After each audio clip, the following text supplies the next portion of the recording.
Оп! Вече сме в Брацигово. Път. Чакай, че наблъснат.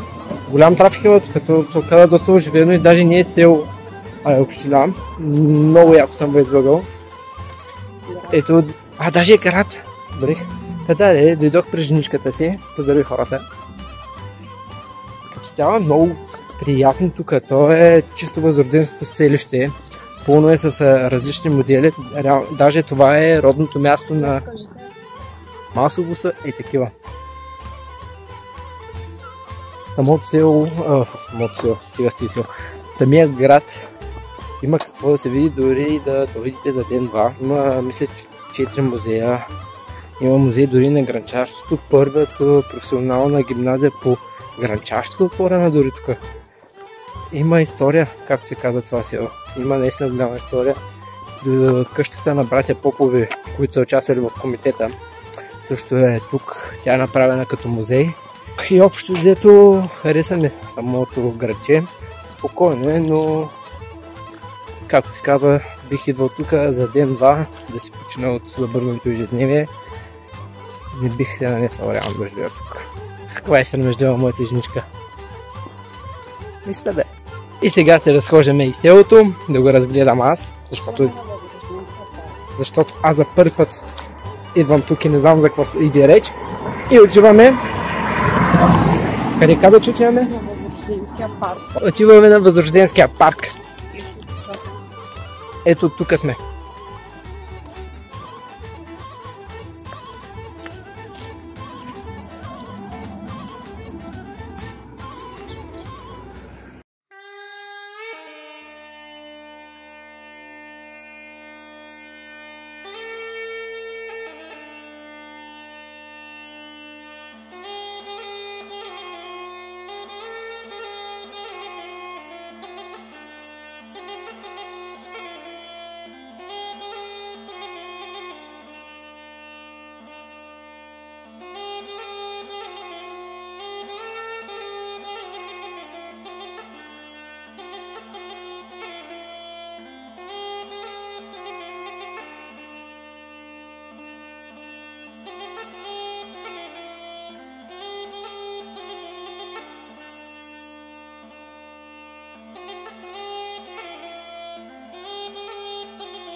Има едно проклятие. Винаги, когато моята женичка Доротея иска да ходим някъде, винаги отиваме на някакво най-забатаченото място на света. Сега отиваме до Снежанка, пещера Снежанка, като аз казах, не, дай да ни ходим. В момента е късно, може би ще е затворена, но тя реши да отидем. Пътя е еднолентов планински път, в който не могат да се разминат две коли и е пълен с дупки. В момента сме спрели колата малко преди края на пътя, защото не знам горе дали ще мога да обърна изобщо. И се надявам поне пещерата да е отворена, да се струва. Трябва да спра просто да се връзвам на къла на моята женичка. Добро утро.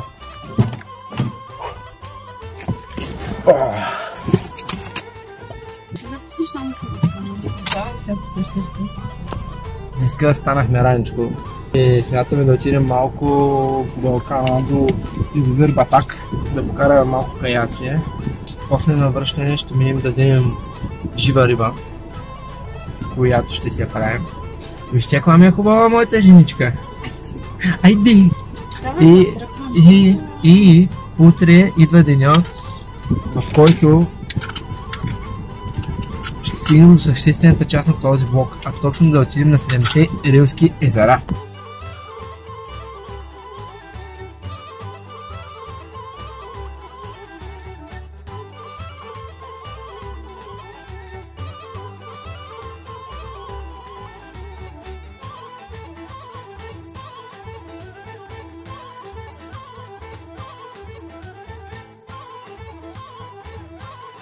В момента сме на каяк в средата на езерото. Много е приятно. Така бе, Давай, жена, греби. Пак аз тук си почувам като един истински мъж. Не, баунсър. Като един истински мъж, меко казано. Много е приятно. Наистина е много приятно. Спокойствието е жестоко. Просто стоиш и гледаш се планини наляво, планини надясно. Гледаш за тебе пък спокойната вода. Хората тук са... друг шит хора са. Спокойни, добри. Това е перфектното място. Ако искаш да събереш мислите, ако искаш да обмислиш нещо или просто да си починеш. Препоръчвам ви го на 100%. Решихме да се отбием до Фотинските водопади, но разбира се Google Maps явно не знае къде са Фотинските водопади и направите заделен хайвер. И сега просто се прибираме, ще минем да вземем от едно язовирче рибка, би трябвало да е жива, доколкото разбрах. И се прибираме да се починем малко и да направим рибката и да хапваме. Направихме една следобедна разходка из селото. Града, съжалявам. Хората от Брациго сигурно, ако гледат това, ще ми се сърдят, че постоянно го наричам село. Лъха просто на спокойствие. Много е чистичко и подредено. Всичко е много запазено, автентично, както ми подсказа тук моят бек оператор. Разбихме мета, че на Балкана е хладно. На Балкана е мръсна жега. 2 дена подред е близо 40 градуса. Вечерта се разхлажда малко, но бързо сутринта вече е топло и е жега. Тази жега много измаря. Сега ще покажа даже колко е запазено самото селце. Седи още. Все още този кладенец работи, а е построен през 1813 година. Не е мръднал, само е реновиран. Отделно отидох да видя и читалището. Читалището е по-голямо от повечето градове в България, големи градове. Реновирано е и то. И е много добре устроено и то. Само жалкото е, че хората бягат от такива места и те лека по лека западат. Гледам, младите хора се опитват да се вършат лека по лека, но малко са. Лека по лека ще се върне модата да живеем на село и всички тези места отново ще живнат. Тук сме и на улицата на братя Гачеви. Сега вече тръгваме към къмпинг Ягода и Малина. По-рано бях разгледал, тръгнах да снимам там, но още като влязох и веднага ни казаха, че е забранено и щяха да ни изгонят и затова няма да има кадър там. Позорохме си неща да имаме за самиче загоре, като се качим по Рилския да не умрем от глад. Цяло сега отиваме към Ягода и Малина, както казах. Планът е да се настаним, днес ще го ударим почивка. Видях, че има басейн, мисля да се попека малко там. Ще чакаме нашите приятели Рада и Георги, които това не знам, ще се забавляваме, ще гледаме къмпинга, ще хапнем така. Так му дойдохме на Ягода и Малина, ние сме на частта на Малина. Ето е нашата вила, вила номер 1, като сега ще ви разведа. Ето го входа на вилата, ето номер 1.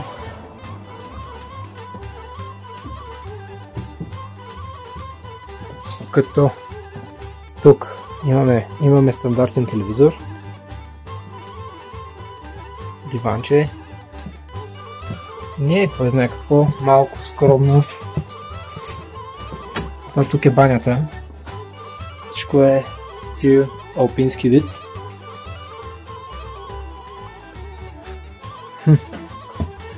Кухничката, която се зареждаме в момента, ходилника. Сега се качваме нагоре към спалните.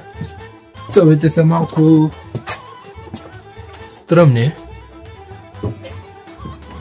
Като ни посреща първо малко антаренце с пейчета и шкафчета вътре, където няма нищо. Тук ще е нашата стая. Като тук ще бъдат нашите приятели. Тя е идентична тази, но просто е от другата страна. И общо взето това е. Като цяло харесва, но чак тук малко повече. разбрах, че ягода частта е реновирана цялата и ще да почват и малина. Явно са хванали периода, в който още не е реновирана. И се надявам, ако до година решим да се върнем тук, да е малко по-свежо и приятно. Настанихме се вече. До сега вече чакаме Георги и Рада да дойдат. Тогава ще видим какво ще правим. Моят план, докато дойдете, или да отида малко на басейнчето, или да подребна малко, да се почина. Понеже обстановката е много приятна точно за това. Такова леко мрачно, спокойно, тихо. Точно като за почивка да се починиш психически и физически от всичко. Ще видя Доротея какво ще решим. Понеже ако ходя на басейн, тя ще иска да дойде. Ако да се навие, отиваме направо на басейна, ако не се навие, просто ще легна да си дребна. Нашите квартиранци дойдоха. Ето е Рада, ето е Георги. Отидохме да хапнем. Хапнахме много хубаво и сега с този симпатяга отиваме да побикалям малко горите, да побягаме. После ще играем игри. Тук сме нагласили карти, различни. Карти. Рада е много шокирана как обръщам. Не мога да се обръщам. Стоиш? Не мога. Видиш ли? Обаче аз не мога. То са генг. Айде. Нарочно.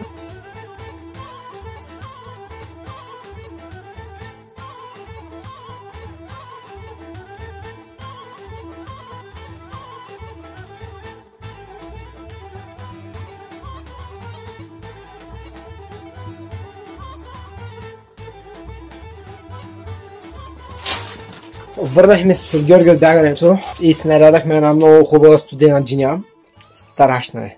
Сега сме се събрали всички тук и ще играем на Black Stories. Като Рада е нападнала сладкия чипс. И утре ще ставаме рано и най-сетне ще отидем да видим прочутите Рилски езера. Добро утро. Часът вече е 7:15. Будни сме от 6 часа.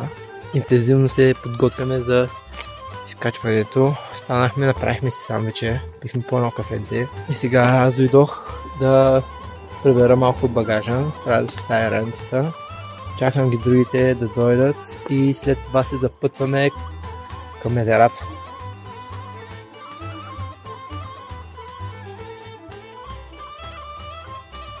Пристигнахме.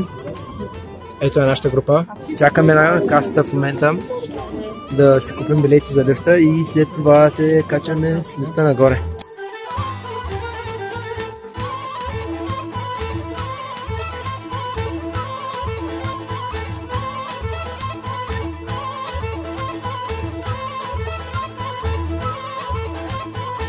Тук му седахме от лифта.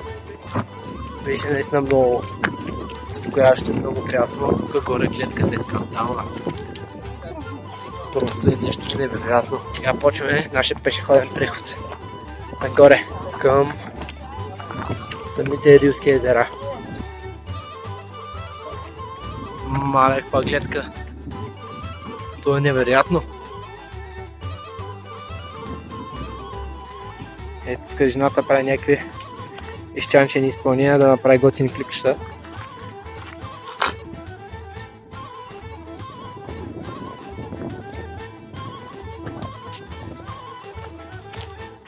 Гледката е невероятна, не трябва да обичаме нашата природа. И тук хората, вижте какво са си направили. Това е нещо много хубаво.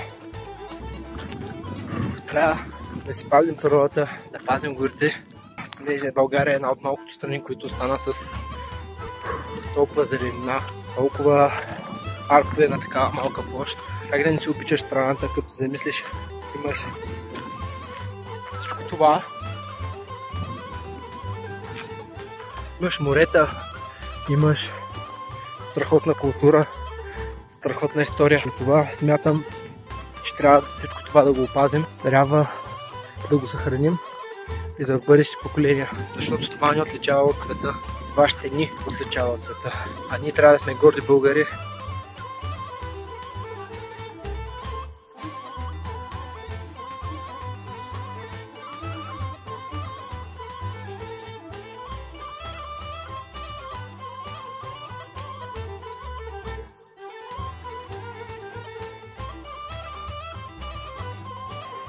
Това е първото езеро, което се доближаваме толкова близо. Мисля, че е бъбърка. Имаш ли какво правиш? Здравейте, аз съм Бергил. Вие гледате оцеляване на предела. Те има етапа мъскана мъртва желаншина. Аз предлагам да издем. Личен съдят. Да видим кой е точно съден. Дергил го съдиха. Как мога да дойдеш от страната на неограничените възможности, ако се съден? Буквално супер чиста водата. Е кристална. После става стекломена, направо изглежда много яко.